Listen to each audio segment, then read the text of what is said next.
it is the reverse fixtures from the last set of Champions League games. So Dortmund take on Newcastle in Dortmund. Huge game in such a difficult group for Newcastle.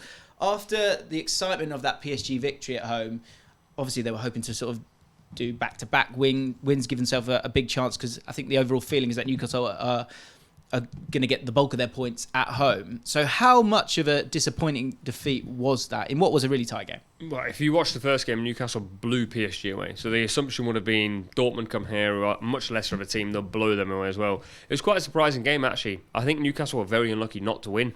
They hit the woodwork twice, they missed three big chances, and Dortmund actually haven't looked that good this season. Do you think? I thought they were okay. Really? I thought it was one of those ones where they learn. It's one of those. It's a sad story, because you kind of think, well, if we can beat PSG, then surely we can beat these guys.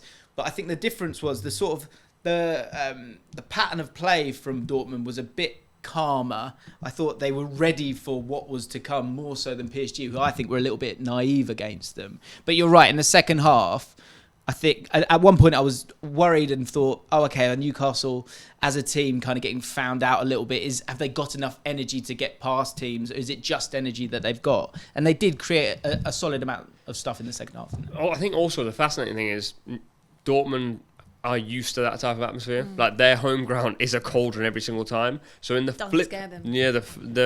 the reverse fixture of this now, Newcastle now have to go to Dortmund and feel what they're used to, and I think that will hit them in the face, because Dortmund are so used to this overpowering crowd that applies so much pressure on the opposition.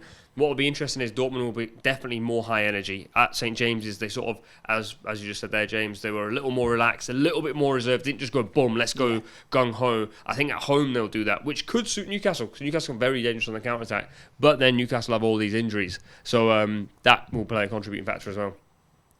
Is there any chance that they could kind of get Newcastled or St James'd? That's the thing. Do you know what I mean? Going to an atmosphere like a game, I've been there, and it's pretty outrageous. Or is it going to be a similar thing where you say, Dortmund were ready for it, will Newcastle be ready for it as well? Well, we can equally say that about PSG. Their fans and home atmosphere is also pretty wild too. So from being there for that PSG game, I've never seen an atmosphere like it. I really haven't. In my opinion, it was the best atmosphere I've ever seen. You need to pop over to Hanfield on a Champions League night. Yeah, they only sing for the first 30 seconds, right? But I do think there is a question about, Newcastle just being brave. I think what they're good at is just being themselves, if that makes sense. Well, because I think that's a great point, Abby, because you've got PSG with 6 points right now, Newcastle with 4 points, but they've played 2 home games now. So they need to get some points away. So in terms of being braver, are there a couple of little tweaks that they could make that will get them there? Yeah, I think we've been looking at it, and Joe Willock instead of Longstaff, and obviously he's coming back from injury as well, Joe Willock. So whereas Longstaff's a little bit more disruptive in terms of the energy and the style of play, it's very useful when it's in terms of negating that opposition midfield. Joe Willock will give you something different, the ability to carry the ball in central areas, and that willingness to kind of run into those striker positions, lay the ball off. That's really what they need. He's got a knack for a goal, hasn't he? Yeah, and also I think being in the Champions League and playing these big games, it is about being brave and just being attacking. At the end of the day, you're going to have your home games to come as well, but you want to go to Dortmund and not be silly and be wide open, but also put on a show and put on a performance that means you're worthy of being in the Champions League. And I think they've got the squad good enough to do that. Dortmund have now gone 7 unbeaten, and I think Dortmund are one of these teams that when momentum gets going and the clogs start ticking, they become very difficult to play against. Also, if Dortmund win this, Newcastle have a big problem because they have to go to PSG away, which won't be like Newcastle at home. Mbappe will turn up and PSG will be a lot more dangerous, and then you're left trying to get points off AC Milan. So they could end up in a very difficult situation, and I completely agree they have to go for this game. I think it's when you become braver, if that makes sense. So I think at half time, if it's 0-0, I think Eddie Howe is absolutely fine with that, and at the very least take a point away. Mm-hmm.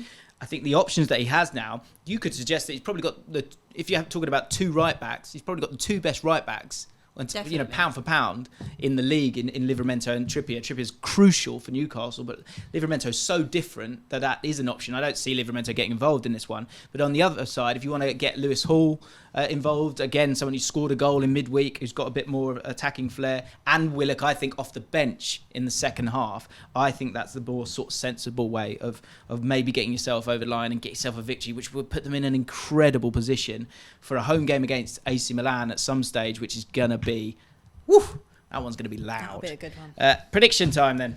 Nubaid, what do you say? I don't see Newcastle dealing with that Dortmund pressure. I think it'll be Dortmund 2-0. I don't even see Newcastle scoring. I think they'll probably get choked up for the first time. Okay. Abby? 1-0. 1-0. Giving them a draw?